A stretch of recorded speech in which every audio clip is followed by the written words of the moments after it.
Hello, and thank you for tuning into this video. If you are wanting to learn about AutoGen and how to get started with AutoGen, then you've come to the right place. In this video today, I will be showing you how to use AutoGen to build a very simple agentic workflow. The workflow today will be used to create a report about a given topic, and there will be two different agents that work together to accomplish this task. The first agent will be a researcher agent that gathers all the facts and all the details about a given topic, and then the second agent is this reporting analyst agent right here, and that is going to take everything from the researcher agent and create a comprehensive professional level report. But before we get started with that, let's quickly talk about what AutoGen is. As you probably guessed from the description, it is a framework for working with AI agentic workflows. If you've used other things or heard of other things like OpenAI's Agent SDK or Crew AI, it's similar to that. Basically, a way to build these workflows with multiple agents that work together to complete a task. I've linked the documentation. I've also linked the GitHub, so feel free to take a look at it. Real quickly, let me pull that up. All right, so this is the GitHub for AutoGen. Feel free to take a look at it. It does have a very nice README that goes over getting started. It will be very similar to what we're going through today, although I'm going to go one step further from this quick start option.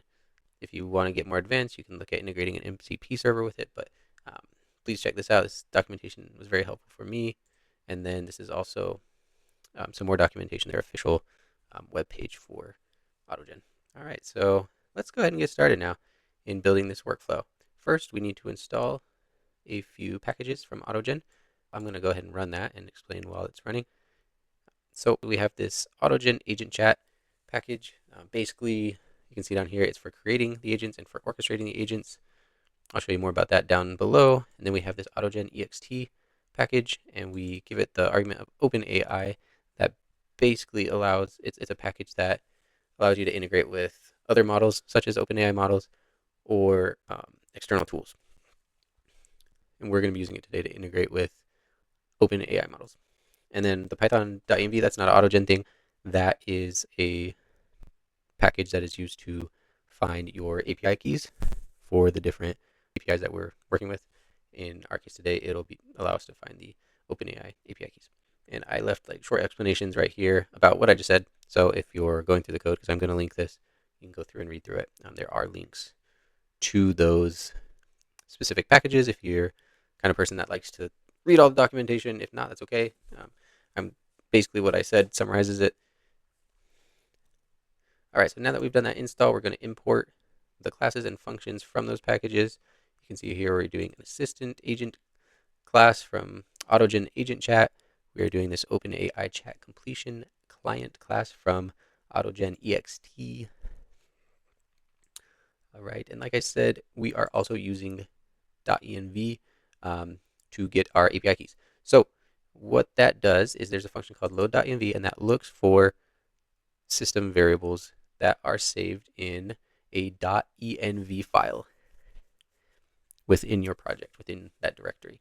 So what I'm going to show you here, though, is my .env demo file. That is because I don't want to actually show you my keys, but I do want to show you what that looks like.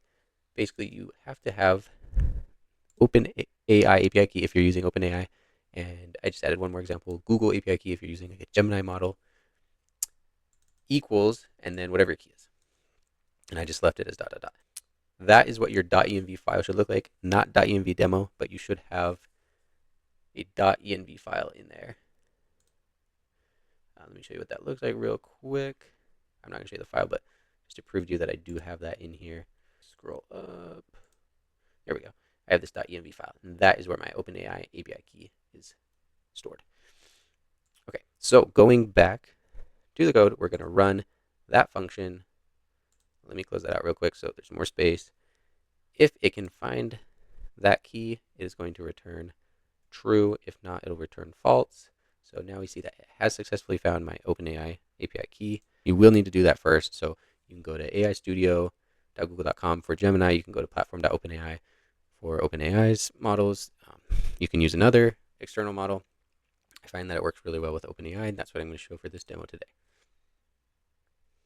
And then after you go to those sites, you have to create your account. You have to create a token and then save that token out. Okay, so back to the code. First, we're going to set the topic variable. This is just a topic. This is what we're going to build a report about. It can be whatever you want. I'm going to do ancient Egypt because I've always found that interesting. And I think most people know at least a little bit about it. Okay, here's where it starts to get interesting. We are using this OpenAI chat completion class, which again comes from the AutoGen ext package. We are creating, that is to create this instance, this object that has access to the GPT-4o mini model, okay? Then we use the assistant agent class. And sorry to keep scrolling up and down, but that comes from this AutoGen agent chat package. And that class is for creating an agent. So first, we're going to create our researcher agent. We have to give it some, we have to define it. So we give it a name. That can be anything. We tell it which model client to use. So in that case, in our case, we are using the OpenAI LLM client, which has access to the GPT-4o mini model. You can use a bigger model or a smaller model if you want. Just keep in mind, bigger, newer models are probably going to be more expensive, although it tends to be very cheap as long as you're not doing anything crazy and letting it run for a long time, even if it's with a really big model. Then we give it a system message that kind of just gives a personality to your agent. It's a system prompt if you're familiar with that. So we just say you are a skilled and resourceful researcher. Your job is to deeply investigate any assigned topic, blah, blah, blah, giving it the personality of being a researcher. I'll let you read through the rest of it, but I'm not going to bore you by reading through it word for word. Secondly, we create the reporting analyst agent, again, using this assistant agents class. We give it a name, we tell it to use the OpenAI model, and we give it a personality. You are a meticulous analyst, renowned for your keen attention to detail. You excel at transforming complex information into clear, concise, and actionable reports. So we have our two agents created, and they have access to our OpenAI model. Now we'll actually begin the work. I'm running these one cell at a time, but you certainly can just run these all at once. The reason I'm running it one cell at a time is just for the sake of this demo, so we can go through it step by step, but you certainly don't have to break it up into cells like I am. So I'm going to start off that run while we talk through it.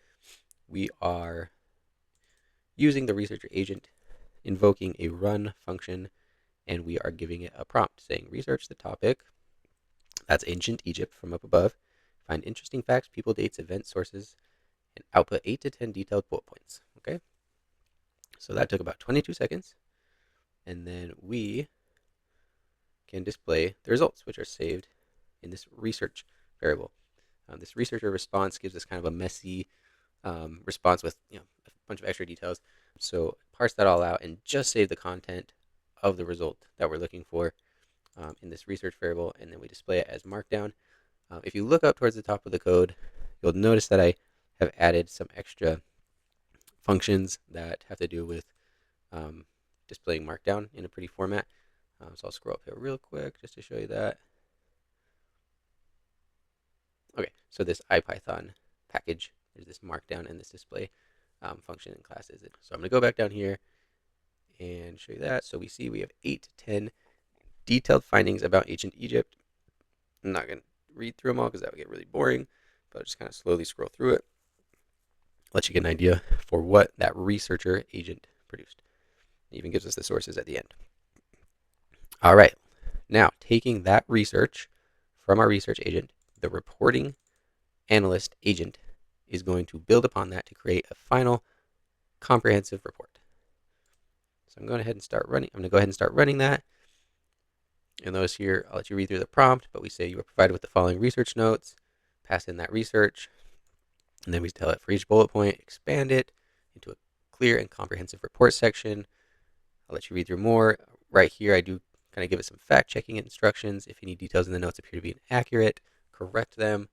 And then I give it some instructions about what the final output should look like. Looks like it took about 22 seconds to run. Let's go ahead and display that.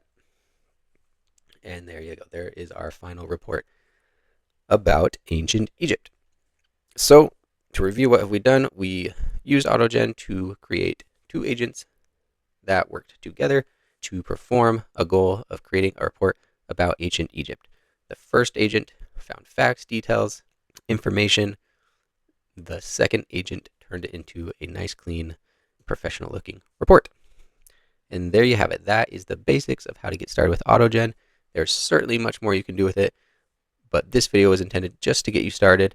Stay tuned for more videos that I will certainly be doing about how to integrate it with other tools, how to integrate with MCP servers, how to build more complex and much more interesting agentic workflows. But hopefully that was interesting. Hopefully it was helpful. Please like the video and subscribe to my channel if it was, and stay tuned for more videos about AutoGen. And thank you for watching.